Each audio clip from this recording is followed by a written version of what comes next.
When you pander to activists, when you do everything in your power to give them a platform and you bend over backwards no matter what they do, and you play identity politics, this is where you are. This is where you end up. So you get exactly what you deserve, Netflix. Netflix employees at the heart of the Dave Chappelle controversy filed charges against the company. B. Pagels Minor and Tara Field say the company retaliated against them for engaging in protected activity. You get what you deserve, Netflix. Two Netflix employees at the heart of the Dave Chappelle controversy have filed labor charges against the company, alleging the streaming giant retaliated against them for engaging in protected activity. B. Pagels Minor, a black trans program manager, was fired while organizing a walkout related to Netflix's support of Chappelle's comedy special, The Closer, which had been widely condemned as transphobic. Tara Field, a trans software engineer, was suspended after posting a viral tweet thread about the issue. Netflix said it fired Minor for allegedly leaking confidential information, a charge they have categorically denied. The company said Field was suspended for attending a director-level meeting she wasn't supposed to, though it was reinstated her after finding no ill intent. In the charge, Field said she and hundreds of other Netflix employees were invited to attend the meeting. Now the employees are filing unfair labor practices with the National Labor Relations Board. They say Netflix actions are designed to stop workers from speaking out about their working conditions, including the desire to create a safe environment for Netflix staff. What's funny about this is that they tried to cancel Dave Chappelle, and Dave Chappelle stood up. He stood up and he's like, I'm not going to bend the knee to you. I said what I said, and I'll have a conversation with you, but it's going to be on my own terms. Dave Chappelle did exactly what you should do in these situations. So now that they can't touch Dave Chappelle, they're moving on to someone else that they can affect, because this is how they operate. They are simply just looking to be professional victims. And when they can't have the impact they want on the target that they are looking for, they will move on to the next target, because it's not about anything. It's just about being victims. There is no foundation for what they believe. And anytime you pander to social justice activists, this is what you get. This charge is not just about B and Tara. It's not about Dave. It's about trying to change the culture and having an impact for others, says the attorney Lori Burgess. The charge is all about collective action. It's about supporting your coworkers and speaking up for things you care about. Filing with the NLRB supports the goal of the collective action, but it's also an easier choice than filing in state court, as both Minor and Field signed Netflix employment agreements that require them to resolve disputes in a private arbitration, a process that tends to favor the employer. This is common at large tech companies, though both Google and Activision and Blizzard have recently ended forced arbitration due to employee organizing efforts.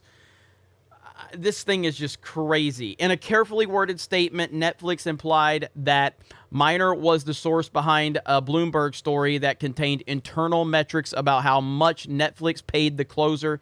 The narrative then spread in the media, though employees who spoke to The Verge said they didn't believe it was true. After Minor was fired, Bloomberg continued to push stories containing internal metrics about Netflix shows.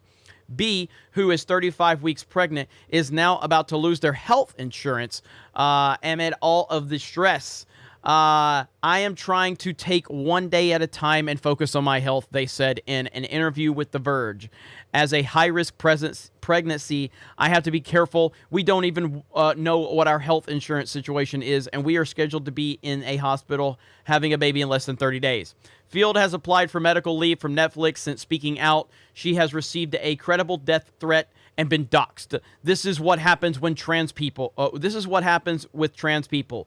We're tolerated as long as we're quiet. quiet, but if we speak up, we get harassed, she says in an interview with The Verge. It has been a really stressful few weeks, but I intend to keep fighting for our community. Netflix co-CEO Ted Sarandos is continuing to stand by the special, although he's walked back previous claims that content on screen does not directly translate to real-world harm. Earlier this week, The Verge investigation found that in 2020, Netflix suppressed search results after the controversy around the film Cuties.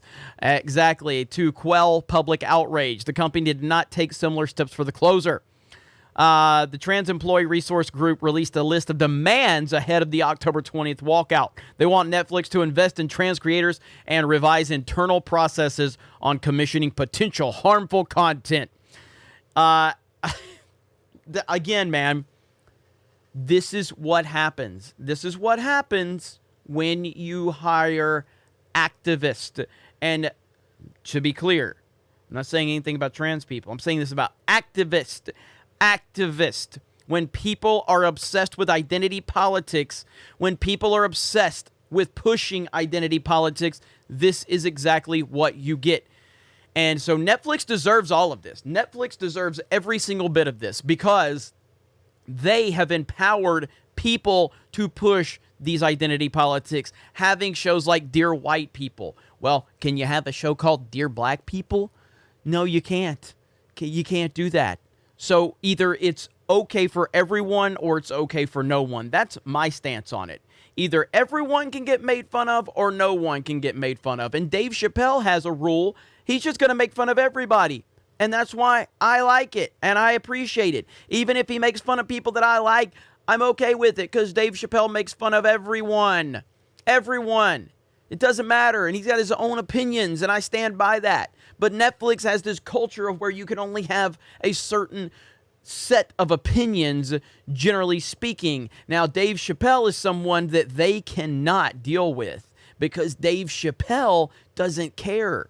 So, of course, credit where credit's due for standing by him, but at the same time, they're standing by him for various amounts of reasons. It's all a big game, and this is not an equal playing field. There are different rules, and different groups of people can be made fun of under the Netflix banner when they are releasing original content. Again, Dear White People. I mean, seriously? Again, I don't have a problem with that being made as long as anything else can be made that can counter something like that. But this is the world we live in. And when you give activists a platform, people that are obsessed with being victims, no matter what happens to them in life, this is what happens. You open that door. Once you go down the social justice rabbit hole, it's a never-ending cycle of nonsense. And that's what Netflix is finding out. You get what you deserve. Thank you guys for checking out this video. Appreciate all the support. Thank you for subscribing to the channel. We're closing in on 100,000 subs. We're at 91,000 right now. That's absolutely insane. The Geeks and Gamers main channel is over 300,000 subs. Sports Horse is over 100,000 subs. We have various other channels under the Geeks and Gamers network. We have geeksandgamers.com. Our writing team's doing a fantastic job over there. We're partnered on Twitch. We're doing a great job all around, and that is a big thanks to all of you and our wonderful team. So thank you guys for the support. Have a great day, and we will talk to you later.